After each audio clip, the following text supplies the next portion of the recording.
Asim Banyara Hawk that side. Chopper in here. Never be work on it. We need to get disappointed. When I finish the end of your other, you're going into Maria. Also, no good of you. You're well at the fence. We're out there, Bama. Oh, but on our way, Indian on Ayana Bama. When you're there, Conadi, or they negotiate. Nigeria negotiating money danger. Indeed, when I did dangerous. Operation Change Net 8 to over Isabella. Makana Konya become one piano. Konya Chichide, and Donna China. If you don't like you over there, you put your money. Go to that one. When you look at you.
Welcome back to Collins Inyima Treasury of Excellent Knowledge.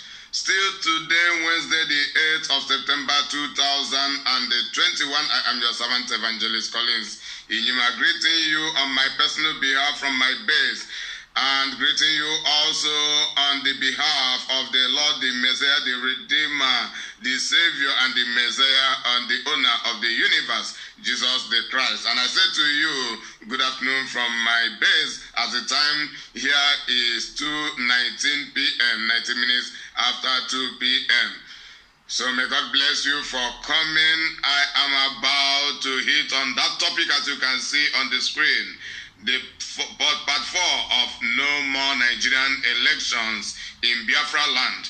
And the emphasis is anti-politics sit-at-home versus politicizing the sit-at-home. You know, the sit-at-home is proposed to counter the progressive politics going on in Biafra land. And not only in Biafra land, all over Nigerian-wide, as comprising Biafra, Oduduwa, and the Arawas. But we are talking right now regarding our own nation, Biafra. And we know quite well that the imitation Buhari will be visiting Imo as proposed by the Nigerian politicians and to be welcomed by the Imo State Governor. Hope also them the Imo what is it called? Supreme Court Imo State Governor Hope also them with the rest of the Imo State politicians. So this is what they have planned to do, and we have a countermeasure. And since the beginning of the sit-at-home recently, the Nigerian government have never been satisfied with it.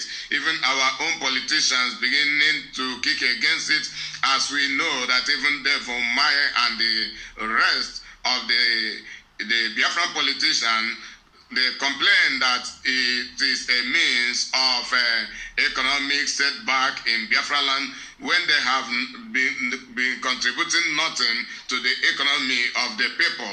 Rather, they have been siphoning the people for decades, for centuries, time without number. Even before we were born, those who they began to enslave have died and left us, and will continue. It has become a generational economic sabotage to the detriment of the people and to the benefit of the political mafians. So this is what we stand against, and that is the essence of this sit-at-home which have been going on, which proceeded to become weekly activities, and finally there is a declaration of sit-at-home by the IPOB Directorate of State as led by Mazi Chika Edoziem as the second man to Mazi Nnamdi Kanu.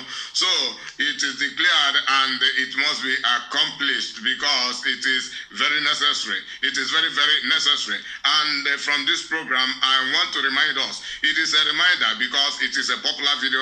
Most people have already watched and listened, and most people haven't used it to make their own programs, but I am to remind us, because if we are not reminded about the past, we can never be accurate with the current. So this is exactly what I am doing right now to remind us of the battle between the progressive sit-at-home, which is a countermeasure to the progressive politics which have provided us with this predicament in which we are into, and also a countermeasure from the politicians, which is politicizing the sit-at-home.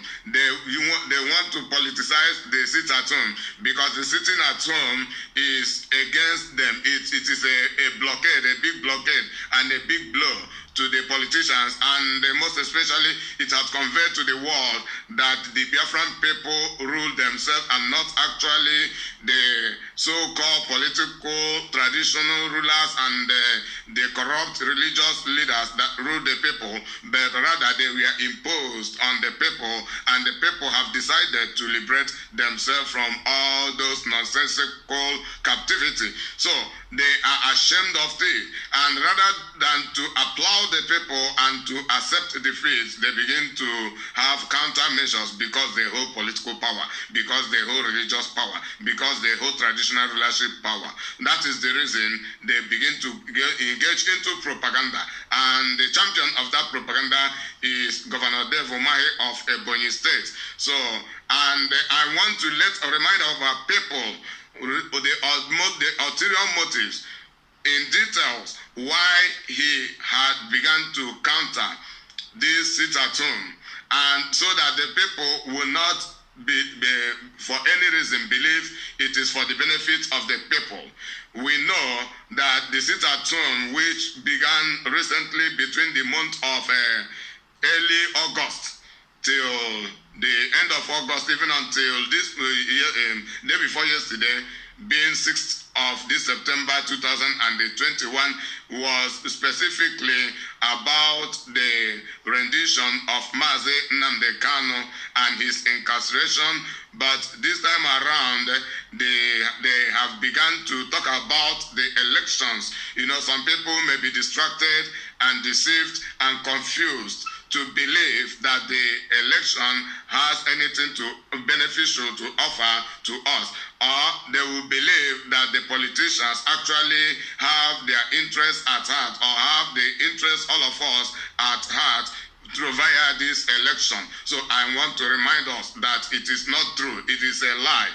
The only reason they counter the sit-at-home is because they want to progress their elections, and this election is their strongest hold to keep enslaving the people.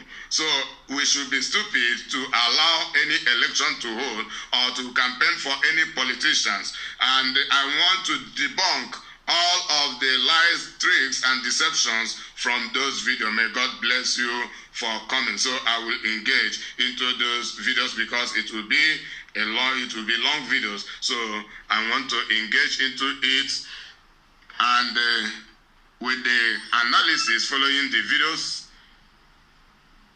then I will play the videos to the end. Then I want to start with the first one.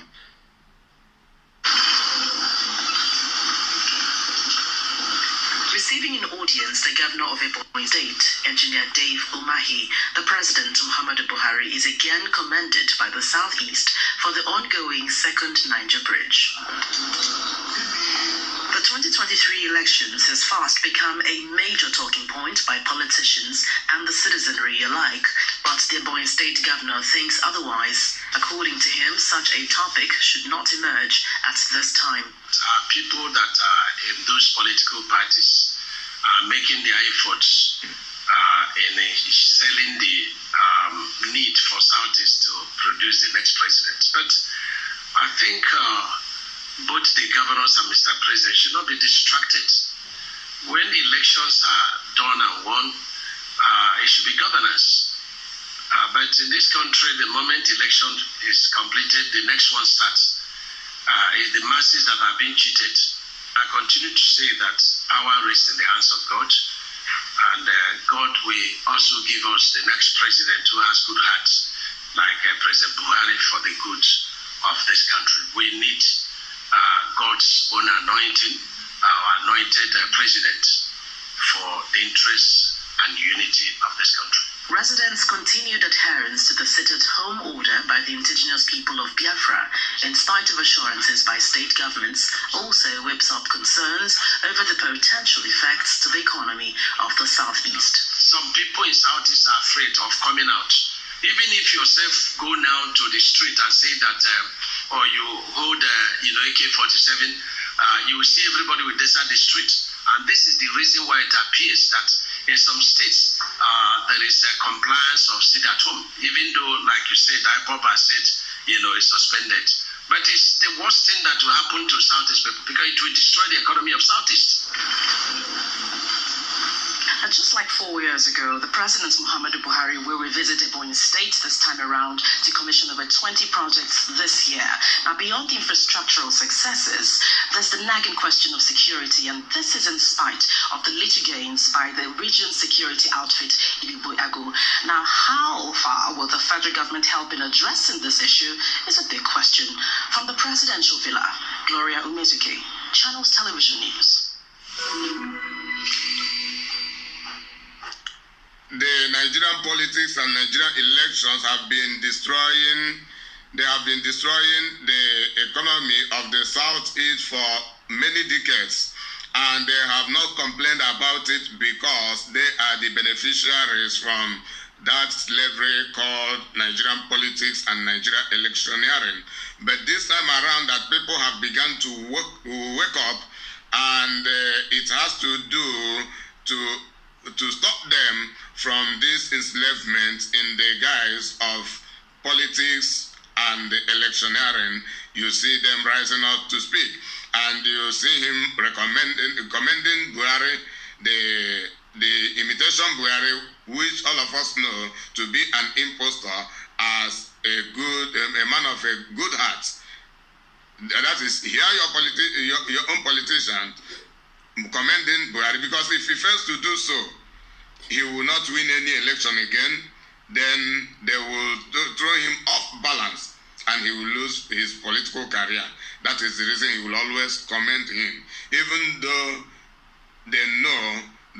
he knows, and the rest of his like know, that the Buhari has been so atrocious to the Biafrans.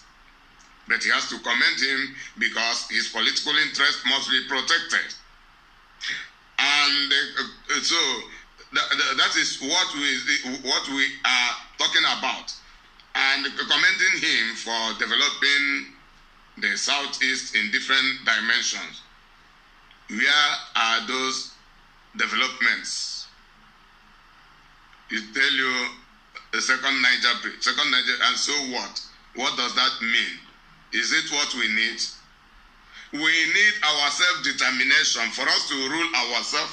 Then fix, is it only the second Niger? What about, that is, one life lost in Biafraland is worth more than everything that the Nigerian government can offer us.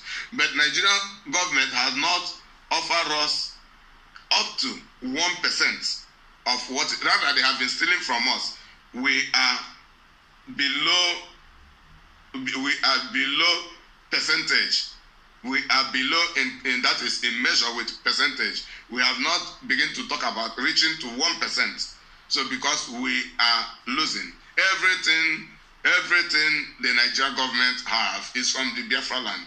But now we are not just focusing outrightly on the mineral resources, but what are our own human resources, our well-being, our freedom of oppression.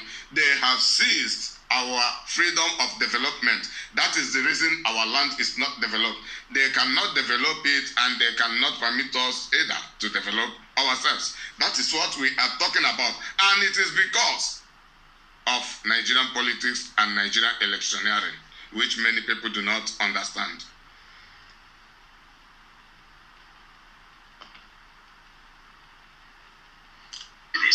The second video. Mr. President, is about restoring that hope. And we are deeply very grateful.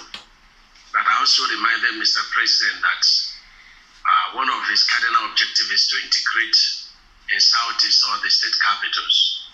But in putting together the projects through Southeast, that the capital of Ebonyi State, which is Abakaliki, and capital of Anambra State, which is Oka, will omit it. And I reminded Mr. President that the Southeast governor had requested that I write, which I did, but not yet approved to the Honorable Minister of Transport, which Mr. President said he will find out why they were omitted in the first place. I'm very, very hopeful that Mr. President is going to give approval to those two locations. And also the limestone granules to fast track the fertilizer presidential initiative, which has helped the country Nigeria so much in food sufficiency. Let me point out that without the effort of Mr. President through this fertilizer initiative and other programs in the agricultural sector, it would have been a very difficult time for this country. And so that project is supposed to produce limestone granules to enable us produce fertilizers to serve the southeast and north part of North Central. Mr. President has already approved the funds and released to Solid Mineral Development Fund. But part of the requirement is that there must be SPV, integration of private sector initiative.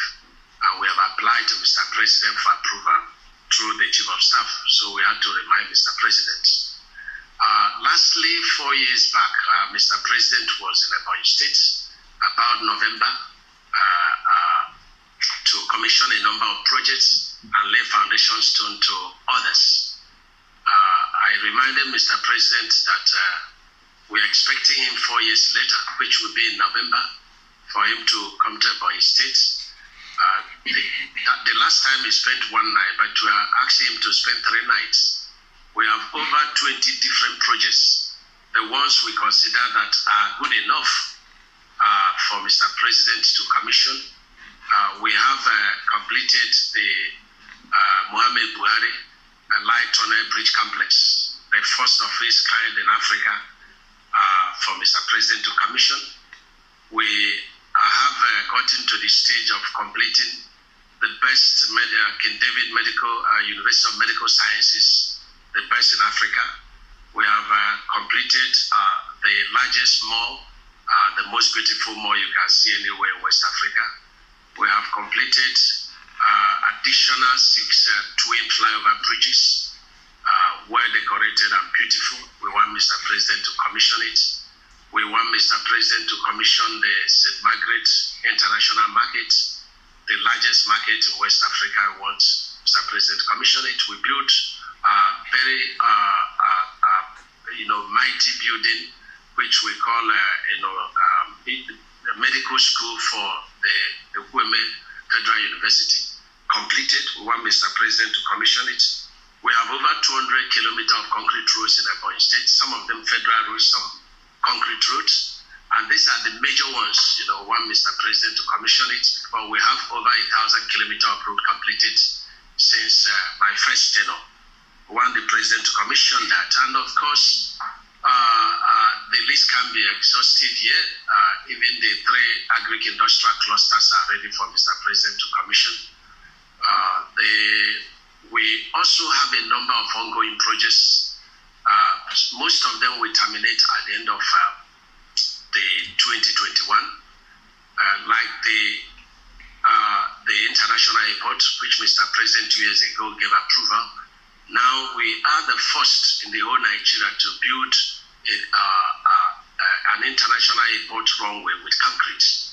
That is going to be ready for Mr. President to lay the foundation stone. I will invite him next year to commission it. We have the first flight there about May 29, 2022. We also have a number of road projects, especially the 199-kilometer of Abakaliki Ring Road, of which the state government has completed 53 kilometers of it. And we have the African Development Bank and IDB Bank, the funders, and of course lenders of federal government who lent to us. So we have this for Mr. President to lay the foundation stone when he's in the Ebonyi State. And of course the limestone granules is a project of Mr. President has to lay the foundation stone. The salt infrastructure is Mr. President project has to lay the foundation stone. And so many other flyover bridges, about 3 that are ongoing, and a number of other routes. I cannot exhaust all the projects that are completed and the ones that are ongoing for Mr. President to lay foundation. But I think after Lagos and Abuja, Ebonyi State remains the highest, another state with the highest number of flyover. And our airport remains the largest after Lagos and Abuja.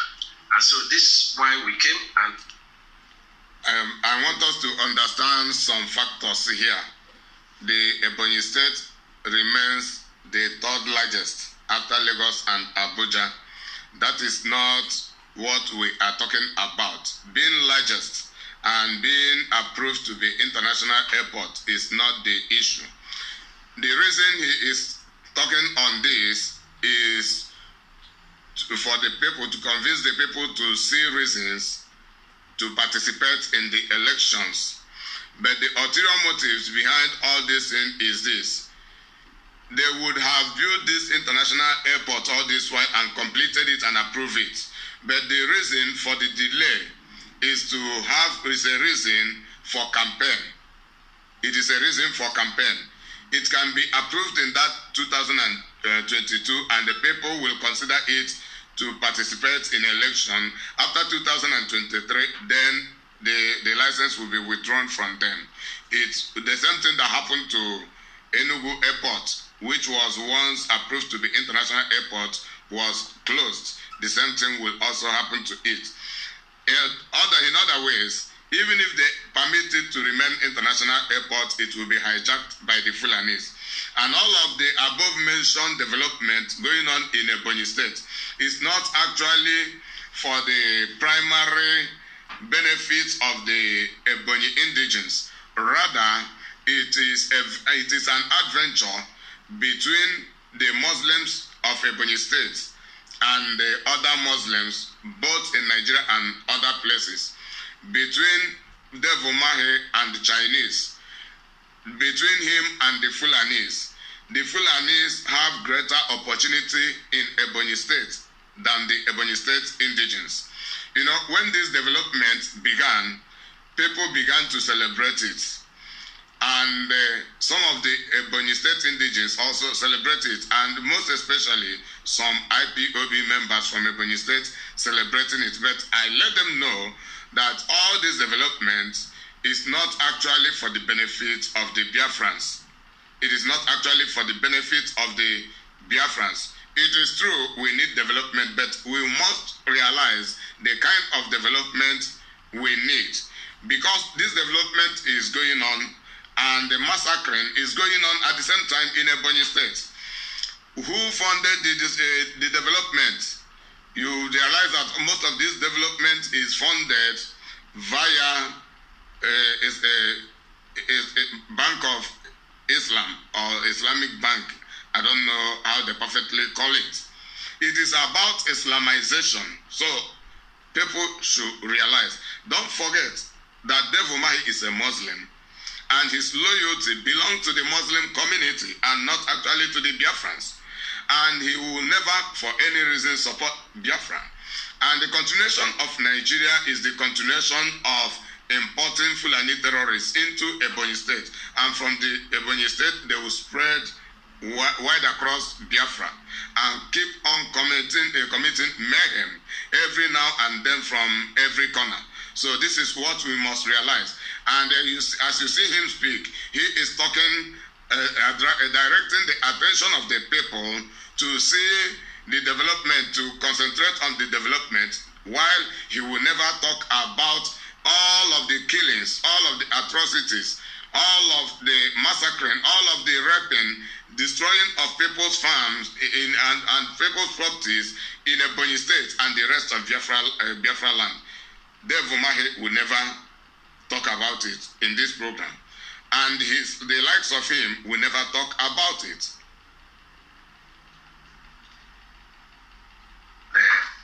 I'm happy Mr. President is well disposed towards visiting us again. Well, for me, I'm very much entrenched in completing my projects, and I will look into politics when my tenure is remaining 1 year, which is from May 29th, 2022. And I think it's the same thing with other governors of Southeast and by extension, governors of APC.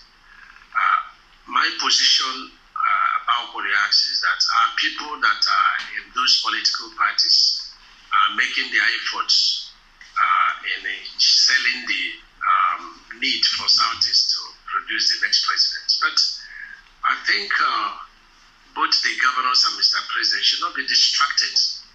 When elections are done and won, it should be governance. But in this country, the moment election is completed, the next one starts. The masses that are being cheated. So those whose job are politics and who are not into elected position or appointed position have all the time and the opportunity to do this canvassing. And I think they're doing it, and they're doing it very well. But I continue to say that power rests in the hands of God, and God will also give us the next president who has good hearts, like President Buhari, for the good of this country. We need God's own anointing, our anointed president, for the interests and unity of this country. I will fast on this. The Bubago talking from Ebonyi State formation is quite very formidable and doing a great job in synergy with all the security agencies. And if you read through the newspapers, you see a lot of exploits that have done. And I think that other states are also doing the same in Southeast. It's quite a very big task, security-wise, and we are tackling it. In terms of the issue of youth protest and my action as chairman of Southeast to give the leaders 6 months, yes, well, on that matter, we have met with our Neza and Igbo leaders, and they have set different committees to articulate, because we also, as leaders, we want to hear from the masses and hear from those in political offices and appointive offices and the civil servants, both at the federal and state, the areas of marginalization. Some of them might be illusions, but I continue to insist that our people that are also having political offices at the federal level and the civil servants should also identify with our people, because a lot of our people are also in these places, and they don't identify with their people, and so we continue to shout marginalization. We should start from them. They should be able to tell us, being also at the federal level, the areas of marginalization, let them also tell us what they have done also for our people. I'm not talking about all of them, but we need to see their faces. We need to identify with them, so that our people will appreciate the level of marginalization, so to say. So this is a position. We are still going to come with some points, if there are merits, to meet with Mr. President and then have tete-a-tete over the matter. But I think things are getting better in Southeast. Unless complying to the directive of IPOB or no IPOB, suspending or not suspending, it's a question of fear. The easiest thing to do is to carry weapon and kill somebody, and that's what happened in the past, and that's why some people in Southeast are afraid of coming out. Even if yourself go now to the street and say that, or you hold, AK-47, you will see everybody will desert the street. So it's not a question of compliance, it's a question of fear. The security agencies can, have enough personnel in Southeast. You find out that the Southeastern man does not want to miss a day of work. They like to work, they're into trade, they're into commerce, they want to earn their daily living. So this is something that the nation Nigeria must know, and this is something that security agencies must know. Security agencies must know that they owe Southeast people the duty to protect their lives. And this is the reason why it appears that in some states, there is a compliance of sit at home, even though, like you said, IPOB has said, is suspended. But it's the worst thing that will happen to Southeast people because it will destroy the economy of Southeast. And so I've been singing and shouting that Southeast should take into knowledge not to allow such thing to happen because it will cripple the economy of Southeast.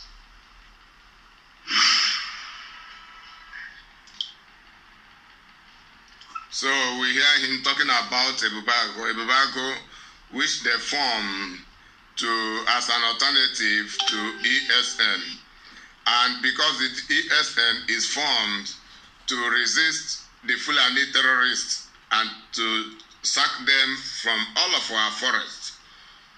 And whilst the formation of Ebubago was to counter ESN, and the Ebubago collaborating with Nigeria Security Agency hijacked by the Fulanis to replace the ESN in our forests. So that is the plan, and that is what they want to continue. And they can only achieve that through electioneering and the politics.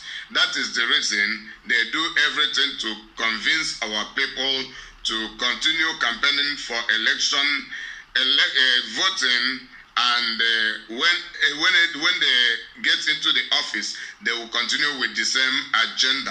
So this is what our people must understand and see no reason why we should talk about election anymore in Biafra land. Say no to elections, to Nigeria elections in Biafra land. If actually we want to have freedom, no more elections, no more Nigerian elections in Biafra land. So this program has come to an end because I come to realize that the next video is part of what this second video, which I have played, contain. So there is no need of playing that third one, though it is longer.